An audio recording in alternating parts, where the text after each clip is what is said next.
to obtain a new card through BMO. The process is straightforward and quick. Begin by opening the BMO app and logging into your account.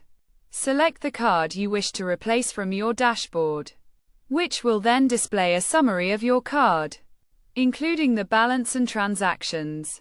Click the Manage button at the top of the screen, and you will be presented with various options, such as loading your card or reporting it as lost, stolen, or damaged.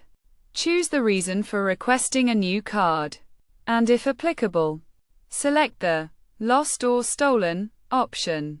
Fill out the required details, including when you discovered the card was missing, and then scroll down to click the Continue button.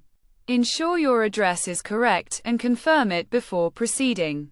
After completing these steps, you will be taken to another screen where you need to click the Replace Card button and then the Done button.